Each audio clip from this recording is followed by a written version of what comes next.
Une magnifique revanche qui s'offre là aux joueurs du Milan AC, car il est évident que pour Paolo Maldini, qui va conduire ses hommes ce soir, cette soirée d'Istanbul est sans doute l'une des plus pénibles qu'il ait pu à vivre. Et il est évident que pour Paolo Maldini, 38 ans, qui rêve d'une nouvelle couronne, eh bien, ce serait en même temps effacer Istanbul. Et sur son chemin, il y a une équipe de Liverpool. Il va frapper. Servi par Kuyt. Et la parade de Dida. Eh bien, la première intervention, elle n'était pas simple, car la frappe de Jermaine Pennant sur ce ballon récupéré était cadré. Ça revient vite, Jean-Michel, encore avec Pennant. Et il s'est couché vite, il s'est couché très vite, Dida. Comme elle vient, Xabi Alonso. Oh, ça passe à côté. Comme elle vient, il allait marquer comme ça, Xabi Alonso. Dida, c'est un petit peu... regardez ce ballon, il va venir au sol, il va le préparer. Seedorf qui a cherché Inzaghi. Oh, y a-t-il faute? Oui. Coup franc pour le Milan. Ah, Xabi Alonso, ça c'est une faute qui peut valoir cher. Très très cher à la 44e minute. Pirlo. Oh, but. Inzaghi. La déviation de Filippo Inzaghi. Je crois que c'est Inzaghi. Elle a dû le toucher, Inzaghi. Je crois qu'Inzaghi la touche.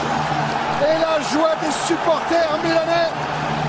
L'AC Milan, juste avant la mi-temps, qui mène 1-0. Il me semble qu'Inzaghi la touche cette balle. Oui, ouais, il la touche. Oh, il la dévie. Il la dévie. Regardez. Ouais. Il la prend dans la figure, hein, Jean-Michel. Oui, la poitrine. Ouais, la poitrine. Gattuso. Ouais, l'interception. Steven Gerrard qui trompe Nesta. Gerrard face à Vida. Et la parade du Brésilien. Superbe. Oui, 2 fois décisif. 2 fois. Ah non, une fois plongeon côté droit. Ouais. Et cette fois-ci, plongeon côté gauche. Ouais. Gerrard. La frappe de Gerrard. Il était masqué, Dida. Ouais, et si... passe décisive de l'arbitre. Hein. Oui, passe décisive du dos de l'arbitre. Et si Kuyt touche à peine un petit peu ses ballons, un petit peu à l'image de ce qu'avait fait tout à l'heure Pippo Inzaghi. Encore un duel que peut aller provoquer Kaka. Ouais, mais il a choisi la passe sur Inzaghi. Il n'y a pas d'enjeu, il y a le but. Le doublé de Filippo Inzaghi. Oui, parce que la défense centrale de Liverpool, qui avait énormément souffert tout au long de la rencontre là, elle n'a pas souffert, elle a craqué. Elle a craqué. Et là, ils vont avoir du mal à revenir parce que tous les défenseurs sont à terre. Elle a craqué. 38e but en Ligue des Champions pour Inzaghi. Le doublé ce soir. Ah, il vient dans le mauvais moment. Oh oui, mais la frappe est belle. Et la claquette de Dida pour concéder le corner. Prendre sur ce corner. Joué par Aguerre et le but. Et le but de Kuyt. Il remet le score à 2-1. Au moment où Liverpool chantait You'll Never Walk Alone. C'est incroyable. Regardez ce but inscrit par le néerlandais Kuyt après la tentative, la déviation d'Aguerre. Voilà, numéro 5 Aguerre. Et Kuyt qui ajuste peut-être. C'est fini. Oui. C'est fini.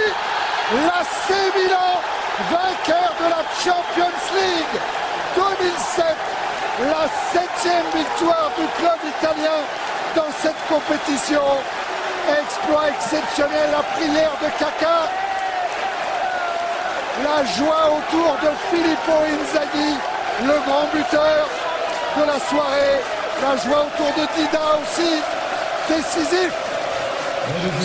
Quel club quand même que ce Milan AC. Quel club. Et quelle récompense pour Paolo Maldini. Bravo. Milan, roi d'Europe. Milan, roi d'Europe. Paolo Maldini, ivre de joie. C'est bien que ce monsieur-là s'en aille. Et encore, je vous disais tout à l'heure, sa carrière est peut-être pas tout à fait finie. Allez, c'est sur cette belle image qu'on va se quitter. Docteur House, ça veut dire sur TF1 pour le football. Rendez-vous pour France-Ukraine le 2 juin au Stade de France. Salut Jean-Michel. Salut Thierry, nous avons vécu une belle et grande soirée.